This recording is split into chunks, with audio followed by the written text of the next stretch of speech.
Hi friends, அஸ்ஸலாமு அலைக்கும். Welcome to my channel.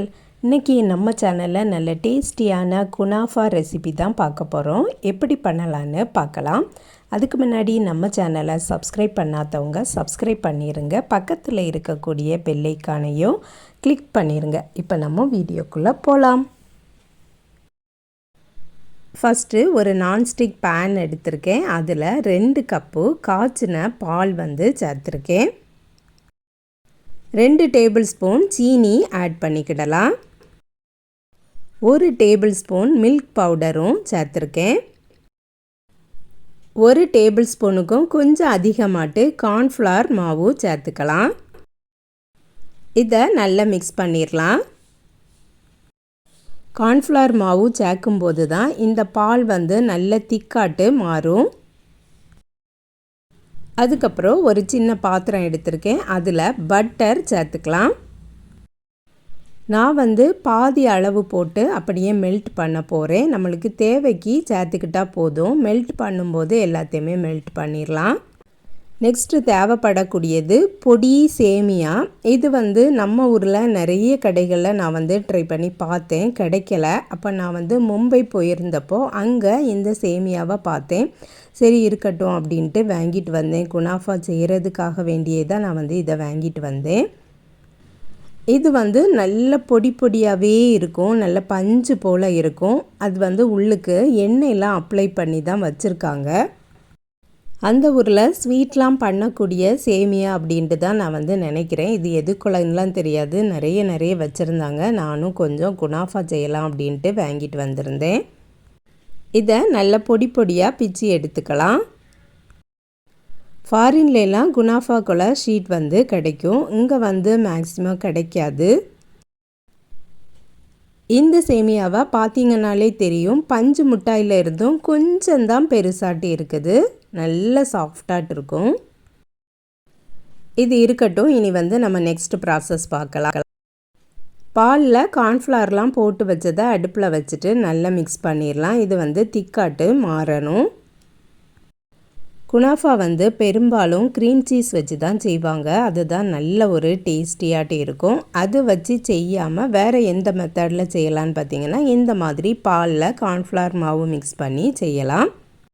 Cream சீஸில் செய்கிறதாட்டி இருந்தால் இந்த பாலில் கார்ன்ஃப்ளவர் மாவுலாம் சேர்த்து மிக்ஸ் பண்ண வேண்டிய தேவையில்லை. இதை ஸ்கிப் பண்ணிக்கிடலாம். நான் இன்றைக்கி ஓவனில் தான் வைக்க போகிறேன். இதை ஓவனில் வைக்கும்போது எனக்கு ஒரு 40-45 நிமிஷம் போல் ஆச்சுது. இப்போ பார்த்திங்கன்னா நல்ல திக்காட்டு மாறியாச்சு. இன்னும் இதில் நல்ல டேஸ்டியாக வரதுக்காக வேண்டி நான் ஒரு 2 டேபிள் ஸ்பூன் போல் மில்க் மேட் சேர்த்துக்க போகிறேன்.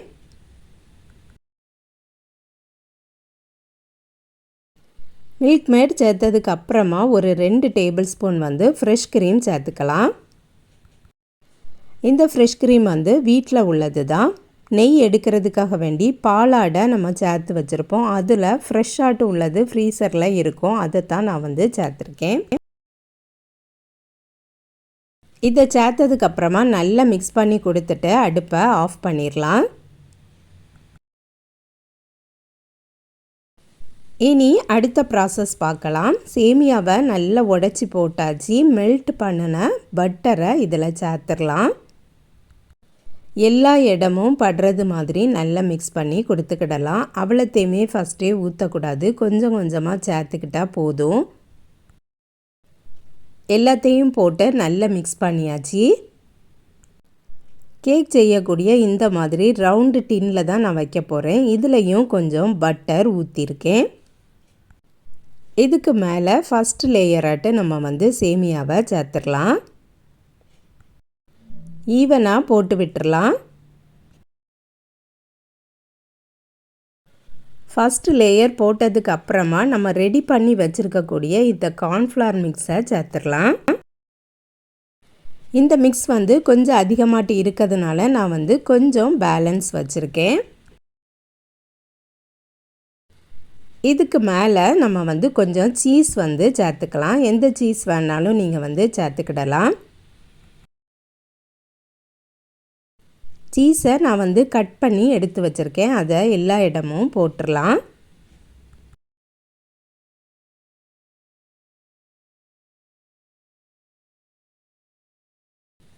சீஸ் போட்டதுக்கப்புறமா பேலன்ஸ் இருக்கக்கூடிய சேமியா அவலத்தையும் மேலே போட்டுடலாம்.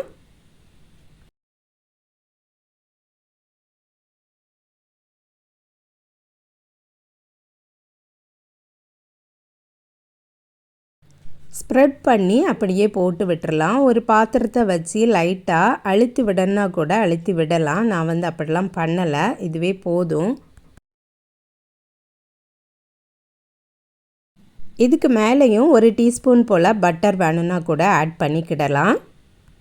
இனி ஓவனில் வச்சிடலாம். 180 டிகிரி செல்சியஸில் 45 நிமிஷம் வச்சு எடுத்தால் நல்ல டேஸ்டியான குனாஃபா ரெடி ஆயிரும். கீழேலாம் பார்த்திங்கன்னா கரியாமல் சூப்பராக வந்திருக்கு. ஓவன் இல்லாதவங்க நம்ம கேக் எப்படி பண்ணுவோமோ அதே மாதிரி அடுப்பில் இதை செய்து பார்க்கலாம். ஆனால் மேலே இருக்கக்கூடியது ப்ரௌனாக வரலை அப்படின்னா மறுபடியும் திருப்பி போட்டு கொஞ்சம் நேரம் வச்சிங்கன்னா இந்த மாதிரி கலரில் வந்துடும். சுகர் சிரப் ரெடி பண்ணி வச்சுருக்கேன். அதில் ஒரு ஏலக்காவும் பிச்சு போட்டு நான் ரெடி பண்ணி வச்சுருக்கேன். சூடாட்டி இருக்கும்போதே இதில் நம்ம ஃபுல்லாக ஊற்றி விட்டுறலாம்.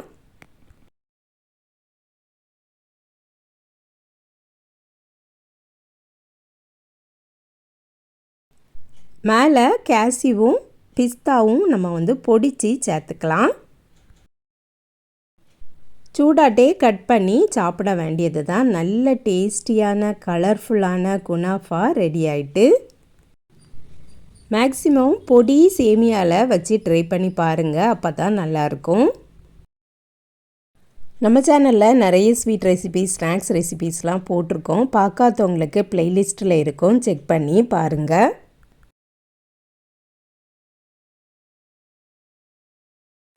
இனி கட் பண்ணிட வேண்டியது தான். ஏதாவது கத்தியாவது இந்த மாதிரி பீஸா கட்டுறாவது வச்சு நம்ம கட் பண்ணலாம். பீஸா மாதிரி கட் பண்ணதுக்கு வராது, ஏன்னா இது சேமியானால் உடஞ்சி தான் வரும்.